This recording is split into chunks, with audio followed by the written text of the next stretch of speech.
تسليما كثيرا كثيرا. قال الله تعالى في كلامه المجيد وفرقانه الحميد جاء الحق وزهق الباطل إن الباطل كان زهوقا.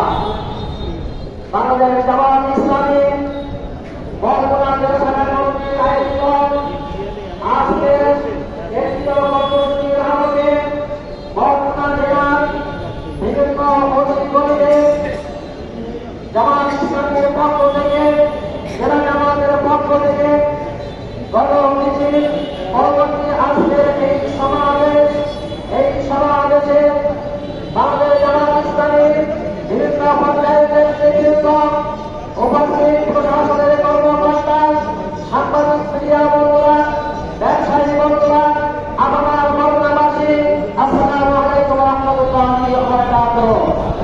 প্রিয় বরগুনাবাসী, আপনারা জানেন আজকের একটি প্রিয় ভাইরা, আপনারা জানেন বাংলাদেশ বর্তমান প্রেক্ষাপটে একটি কঠিন রাজনৈতিক সরকারের মধ্য দিয়ে সরকারের পক্ষ থেকে ইতিমধ্যেই ত্রয়োদশ জাতীয় সংসদ নির্বাচনের রূপরেখা তৈরি করা হয়েছে।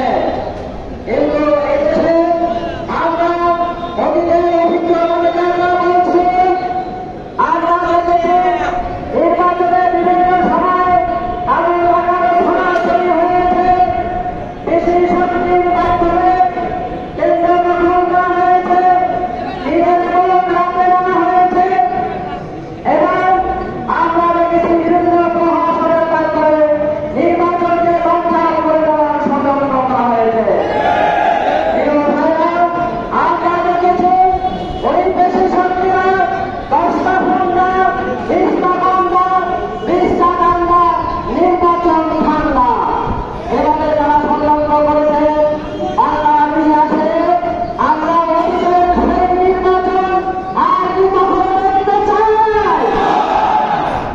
প্রিয় ভাইরা, তাই আমরা বাংলাদেশ জামাত ইসলামী অন্তর্বর্তীকালীন সরকার প্রণালীতে আমরা জনগণের দাবি জানিয়ে এসেছি, এদেশে একটি সুস্থ, অবাধ, নিরপেক্ষ এবং সকলের গ্রহণযোগ্য একটি নির্বাচন উপহার দিতে হবে।